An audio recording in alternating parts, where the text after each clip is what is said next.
يا مساء الهنا والسعادة على أغلى متابعين في الدنيا. النهاردة نعمل مع بعض دبس الفلفل أو الهريسة أو الشطة، أيا كان المسمى اللي بتسموه بيها حسب المكان اللي موجودين فيه. وهقول لكم على طريقة سهلة جدا تميزوا فيها ما بين أنواع الفلفل المختلفة.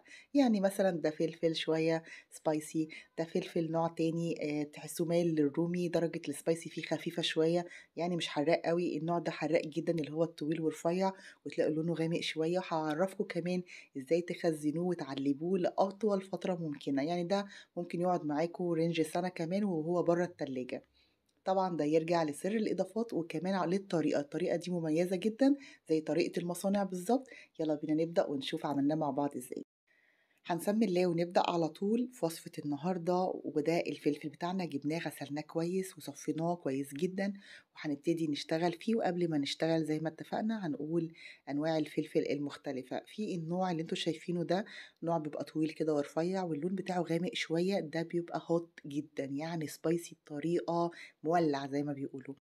اما ده بقى النوع التاني من الفلفل وتحسوه كده مايل للرومي اكتر وقصير شوية، وحتى درجة اللون تحسوه فاتح سيكة عن اللون التاني، يعني اللون التاني تحسوه غامق شوية. ده بيبقى مايل انه يبقى يعني سويتي شوية، بيبقى مسكر كده شوية زي الفلفل الرومي بالظبط، وما بيكونش فيه درجة سبايسي خالص، او بتبقى النسبة ضعيفة على حسب الفلفلة بقى. طبعا النوعية الطويلة دي هي دي اللي بتخزن وتعمل منها الشطة او دبس الفلفل. النوعية الصغيرة دي أو القصيرة دي بتعمل منها برضو للناس اللي بتحب الحاجة الحلوة، يعني الفلفل الحلو اللي بيقولوا عليه، وبتعمل منه كمان البابريكا. ففي نوعيتين زي ما قلنا، في نوعية سبايسي قوي، في نوعية عادية. يعني طبعا الجلافز ده لازم، وانا انتوا عارفين انا مش من هواة الجلافز خالص، بس هضطر ان انا البسه لان طبعا احنا هنولع النهارده، فلازم نأمن نفسنا لأن دي حلقة خاصة يا جماعة. فلازم نلبس الجلافز ونحمي صوابعنا الجميلة دي عشان لونها ما يتحولش اللون اللي انتوا شايفينه ده لون الفلفل، لأن الجلد سهل قوي ان هو يمتص درجة الحرارة من أي حاجة تانية. انتوا عارفين طبعا النظرية دي. طيب هنبتدي بقى نجيب الفلفل، افتحه بالطول كده واشيل الراس بتاعته. الراس دي انا مش هتلزمني في اي حاجه، لان احنا اتفقنا ان الفلفل او النوعيه دي نوعيه حلوه، يعني بتبقى مسكره او ما فيهاش درجه سبايسي خالص، تبقى بارده بمعنى اصح. فطبعا احنا هنبتدي نشيل القلب بتاعها لانه هو هيضرنا مش هيفيدنا. هنخرجها بالطريقه دي كده، وهاخد الفلفل يعني فاضي خالص صحيح بالشكل اللي انتوا شايفينه ده. طبعا انا جهزت صينيه عشان احط في الصينيه على طول اللي انا هشتغل عليها، عشان ما نكركبش الدنيا كده، فنخلينا عمليين شوية في فيديوهاتنا وناخد الحاجة اللي هنشتغل عليها على طول.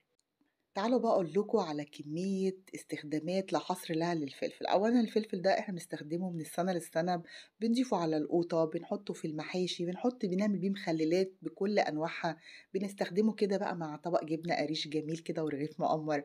يعني انا هعمله لكم بطريقة كده شبه الدقة، يعني الخلطة الكاملة، بحيث ان احنا ناخد منها المعلقة على طبق الجبنة القريش او اي حاجة ممكن ناخدها عليها، مثلا طبق كشري. انتوا عارفين الحاجات دي عايزة الحاجات السبايسي. في كمان انواع تانية من الصوصات تبقى سبايسي شوية زي الشيلي صوص والهوت صوص، احنا ممكن نعمله في البيت بطريقة سهلة واقتصادية. هو ميكس ما بين النوعية دي من الفلفل والكاتشب. تعالوا بقى نشوف النوع التاني من الفلفل، السبايسي جدا او الحار جدا، وهو بيبقى شوية طويل ورفيع ولونه غامق شوية. طبعا النوعية دي هي اللي عليها الشغل كله وعليها حلقة النهاردة. في ناس ما بتحبش السبايسي جامد، يعني عايزينه يبقى حراق بس متوسط في المعقول لصحتهم. يعني كبار السن طبعا ما ينفعش ناكلوا الحاجات السبايسي قوي، فانا هعمل لهم طريقة مختلفة شوية. يعني احنا هنفتحها من النص كده وتخلص من البذور دي، لان البذور دي هي اكتر جزئية في الفلفل بتبقى محتفظة بالسبايسي او ان الفلفل يبقى حراق قوي، بيبقى متجمع في النقطة دي، فاحنا بنخليه شوية من البذور دي على قد ما بنقدر. اما بقى الطريقة الاصلية هي اللي انا هعملها معاكم دلوقتي، بتخلص بس من الراس وبقطعه اي تقطيع عشوائي بيكون محتفظ بكل البذور، لان انا عايزاه يبقى هريسة. يعني عارفين يعني ايه هريسة؟ يعني حاجة كده ايضا نار مشطشطة حراقة جدا. تمام، عشان كده احنا في مصر بنسميها هريسة فلفل او دبس فلفل. وبقطعها بالشكل ده كده لحد ما اخلص كل الكمية كلها جهزت معايا زي ما انتوا شايفين. خلينا العادي من البذور بتاعته، لان انا مش هحتاج البذور في حاجة بالنسبة للسبايسي النوع التاني.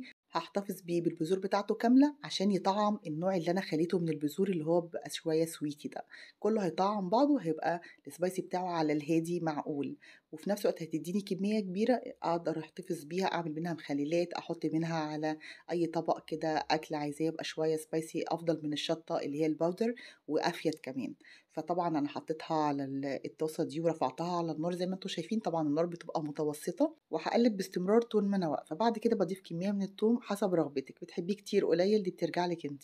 الكمية دي أنا ضايفاها على مقدار 2 كيلو من الفلفل، وطبعًا أنا هاستخدم الوصفة دي بعد كده direct على أي أكلة أنا حاباها، فممكن لو أنتم ما بتحبوش التوم كتير ما تكتروش. بعد كده هاضيف معلقتين من المَيّة، طبعًا الفلفل عندي مش juicy أوي، ما نزّلش مَيّة كتير، فحبيت إن أنا أضيف له حاجة بسيطة عشان ألفّه كمان مع التوم ويلحق كده يدبل ويتشمّع كلّه في قلب بعض، لإن أنتم عارفين الوصفة دي هتقعد لفترة طويلة جدًا، يعني مقدار سَنة مثلًا برّه التلاجة من غير ما يجرى لها حاجة، فلازم نعمل الطريقة دي كده زي ما أنتم شايفينها، لازم يتغلف كلّه كويس جدًا مع بعض ويتبخّر، وبعد كده بارفعه وهاسيبه لمّا يبرد شوية، وبعد كده في كَبّة أشوف بقى المقادير بتاعتنا المضبوطة.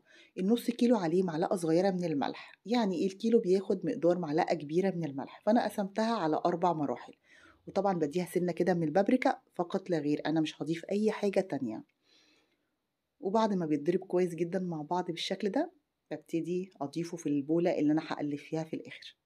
وهاخد الكمية التانية وهاضيف لها برضه معلقة صغيرة من الملح ورشة صغيرة من البابريكا، وباقفل عليها وهاشغّل برضه الfood processor بتاعتي.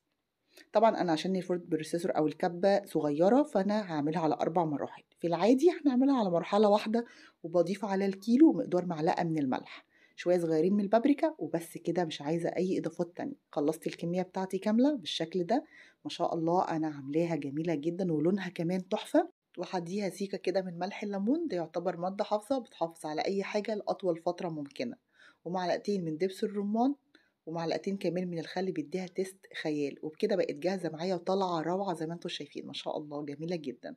تعالوا بقى نشوف إزاي نخزّنها لأطول فترة ممكنة. بنجيب البرطمانات وبنغلّفها بطبقة من الزيت، وابتدي أضيف الشطة أو الهريسة فيها بالشكل ده كده، وباسيب في الآخر مقدار سنتي من فوق عشان باغلّفها تاني بطبقة من الزيت، يُفضّل إنه يكون زيت زيتون أو أي زيت بيور عادي. وباوسّع كده بالمعلقة عشان الزيت يغلِّف البرطمان كلّه أو باخبّط كده على الرخامة عشان يغلِّف أكبر قدر ممكن. وباقفلها كويس جدًا بالشكل ده كده، أسيبها بقى برّه على الرخامة، على رف التلاجة زي ما أنتم حابين، إحنا عاملينها بطريقة المصانع عشان تقعد معانا أكبر فترة ممكنة، وبكده بقى جاهز معايا أحلى دبس فليفلة أو هريسة شطة بطريقة جميلة وصحية. يا رب فيديو النهارده يكون عجبكم ونال رضاكم، أتمنى تشيّروه عشان أكبر قدر يستفاد. كانت معاكم صبا العرايشي، وإلى اللقاء في فيديو آخر إن شاء الله. باي باي.